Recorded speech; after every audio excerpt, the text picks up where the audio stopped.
Duration of reality is this terrorist pulling. First off, I've already said this is 12:39 p.m. September 7th. These terrorists are performing big-time witness tampering. They're probably doing a false demonstration of reality as usual. There's already some videos on my YouTube about this, but like I said, a key way to catch these telepathy terrorists and their manufacturing is look for how the information flows in their original, authentic telepathy file. For instance, my DOJ letter took almost like 2 to 3 years to work on. It's not going to all just show up in a telepathy file all in one place. It's going to be piecemeal, piece by piece by piece. Even my ideas that I worked on for a couple of days to months. If you look at SignaFace multi-factor authentication system with real-time video, I worked on that for almost a year. So it's not all just going to be in one place. It's going to be piece by piece by piece with interspersed thoughts, me pondering a process, me pondering using it as a user, me putting myself in the position of a user and logging into something and going through the process. That will all be in there. It's not just going to be nice and clean. So that's a key way, a very easy way to catch people with manufactured telepathy. So if you look at all my letters to law enforcement, they're not going to be all in one place. They're going to be piece by piece.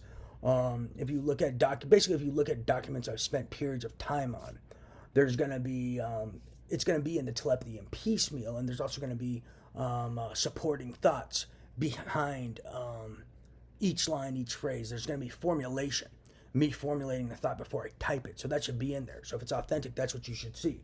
And you shouldn't just see a document in there or a DOJ letter in there. If I spend a long time on it, it's going to be piecemeal. And it's not just going to be piece here, piece there. It's going to be piece and thoughts involved with the formulation of the information if it's authentic. It's not just going to be a line here, line there, line there, line there. It's going to be formulation, then the type text, the line, and then maybe I'll be thinking, should I add anything else? If I add something else, there'll be another formulation, then the line, that kind of jazz.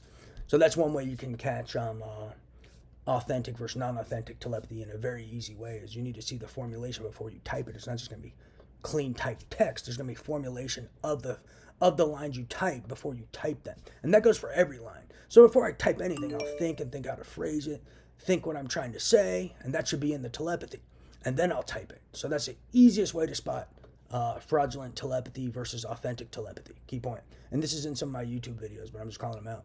But they've been using tech on my brain while I was looking for it, and they're performing big-time witness tampering, big time, with their implantable devices. Bet my life on it. It's really infuriating, and they're over there. I mean, if you haven't figured out how desperate these people are, they literally stalk me and monitor me 24/7, every second of the day. Even when I'm making YouTube videos, they're stalking me right now, probably running a false demonstration. They're using tech on me, on my brain, while I'm delivering this information for witness tampering to discredit me all day long, 24/7 for a really long time. These guys sit around trying to discredit me. It should scream to you desperation. It should be a huge red flag. These people stalking me and monitoring me 24/7. If it's not, poor analytical skills, more than human stupidity, psychiatric illness, or involvement. Not sure. Praise